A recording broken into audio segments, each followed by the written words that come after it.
10 जहन्नमी औरतें और उनको किस किस गुनाह की वजह से जहन्नम में अजाब हो रहा था। हजरत अली मुर्तदा रज़ियल्लाहु तआला अन्हु और हजरत फातिमा ज़हरा रज़ियल्लाहु तआला अन्हा आप फरमाते हैं कि एक दिन हम नबी करीम सल्लल्लाहु अलैहि वसल्लम की बारगाह में पहुंचे। आप अलैहिस्सलातु वस्सलाम रो रहे थे। हमने अर्ज की, या रसूल अल्लाह सल्लल्लाहु अलैहि वसल्लम, आपको किस चीज ने रुला दिया, रोने की वजह क्या है? तो आप अलैहिस्सलातु वस्सलाम ने इरशाद फरमाया कि मैंने शबे मेराज में अपनी उम्मत की औरतों को जहन्नम के अंदर किस्म किस्म के अजाबों में मुब्तला देखा और उनको जो अजाब हो रहा था वो इतना शदीद और हौलनाक था कि उस अजाब के तसव्वुर से मुझे रोना आ रहा है। इसके बाद आप अलैहिस्सलातु वस्सलाम ने उसकी वजाहत फरमाई कि मैंने जहन्नम के अंदर औरतों को किस किस अजाब में मुब्तला देखा। चुनांचे आप अलैहिस्सलातु वस्सलाम ने इरशाद फरमाया कि मैंने एक औरत को देखा कि वो अपने बालों के जरिए जहन्नम के अंदर लटकी हुई है और उसका दिमाग हंडिया की तरह पक रहा था। मैंने दूसरी औरत को जहन्नम में इस तरह देखा कि वो जुबान के बल लटकी हुई है और मैंने तीसरी औरत को छातियों के बल जहन्नम में लटके हुए देखा।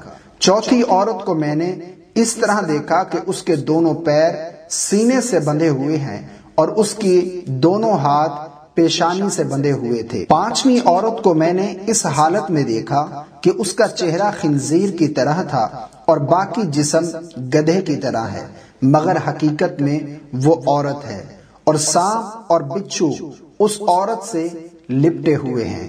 मैंने छठी औरत को देखा कि वो कुत्ते की शक्ल में है और उसके मुंह के रास्ते से जहन्नम की आग दाखिल हो रही है और पखाने के रास्ते से आग निकल रही है और आजाब देने वाले फरिश्ते जहन्नम के गुर्जों से उसे मार रहे हैं। सातवीं मैंने एक औरत को देखा कि जो बहरी, गूंगी और अंधी थी और वो आग के एक संदूक में कैद थी। उसका दिमाग पिघल कर उसके नथनों से बह रहा था। उसका वजूद बर्स और जुजाम की वजह से टुकड़े टुकड़े हो रहा था।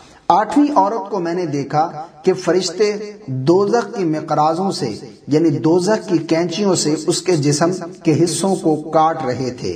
नामी मैंने एक औरत को देखा जिसके चेहरे और हाथों को जलाया जा रहा था और वो अपनी अंतड़ियां खा रही थी।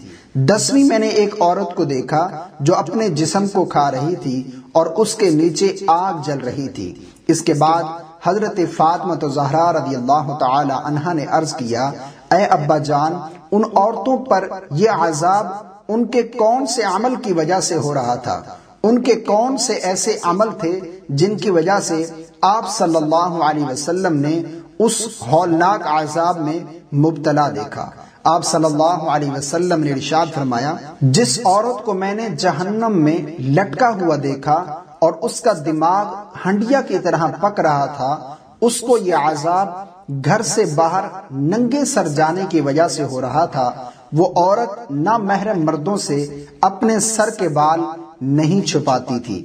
दूसरी औरत जिसको आप सल्लल्लाहु अलैहि वसल्लम ने देखा कि जुबान के बल जहन्नम में लटकी हुई है, वो औरत जुबान दराजी से अपने शौहर को तकलीफ दिया करती थी।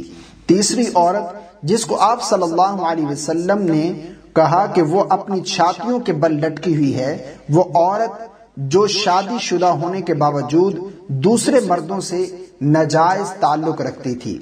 चौथी औरत जिसको आप सल्लल्लाहु अलैहि वसल्लम ने इस हालत में देखा कि उसके दोनों पैर सीने से बंधे हुए थे और दोनों हाथ सर से बंधे हुए थे यानी पेशानी के साथ बंधे हुए थे। उसके बारे में आप सल्लल्लाहु अलैहि वसल्लम ने इरशाद फरमाया कि ये वो औरत है जो दुनिया में जनाबत और हैज से पाक नहीं रहती थी और नमाजों में सुस्ती किया करती थी। पांचवी औरत जिसको आप सल्लल्लाहु अलैहि वसल्लम ने इस हालत में देखा कि उसका चेहरा खंजीर की तरह है और बाकी जिस्म गधे की तरह है, اور سانپ بچھو اس سے لپٹے ہوئے ہیں، اس کے بارے میں آپ صلی اللہ علیہ وسلم نے ارشاد فرمایا کہ یہ وہ عورت ہے جس کو جھوٹ بولنے اور چغلی کھانے کی وجہ سے یہ عذاب ہو رہا تھا۔ اور چھٹی عورت جس کو آپ صلی اللہ علیہ وسلم نے دیکھا کہ وہ کتے کی شکل میں ہے، اس کے منہ سے آگ داخل ہو رہی ہے اور پخانے کے راستے سے نکل رہی ہے، فرشتے جہنم کے غرزوں سے اسے مار رہے ہیں، اس کے بارے میں آپ صلی اللہ علیہ وسلم نے ارشاد فرمایا اس عورت کو یہ عذاب دو گناہوں کی وجہ سے ہو رہا ہے، ایک حسد کرنے کی وجہ سے اور دوسرا احسان جتلانے کی وجہ سے۔ یہ دونوں گناہ ایسے ہیں جو مردوں کے اندر بھی پائے جاتے، تو اگر مرد یہ گناہ کرتے تو انہیں بھی اسی طرح کا عذاب ہوتا۔ ساتویں عورت جو اندھی، گونگی اور بہری تھی، یہ وہ عورت تھی جو اولاد زنا پیدا کر کے اپنے شوہر سے منسوب کرتی تھی۔ آٹھویں عورت جس عورت کے وجود کو مقراض سے یعنی جہنم کی کینچی سے کاٹا جا رہا تھا، تو یہ وہ عورت تھی جو اپنے آپ کو مردوں کے سامنے پیش کرتی تھی۔ نامی جس عورت کا چہرہ اور بدن جل رہا تھا، وہ اپنی انتڑیاں کھا رہی تھی، وہ دلالہ تھی۔ دسویں جو عورت اپنے ہی وجود کو کاٹ کاٹ کر کھا رہی تھی، وہ لوگوں کے لیے زیب و زینت کیا کرتی تھی۔ اللہ تبارک و تعالی ہم سب کے گناہوں کو معاف فرمائے۔ اللہ رب العالمین اس طرح کے گناہوں سے بچنے کی طاقت عطا فرمائے، اور اللہ رب العالمین ہم سب کو جہنم کے عذاب سے پناہ عطا فرمائے اور بغیر حساب و کتاب کے جنت میں داخل فرمائے۔ آمین یا رب العالمین۔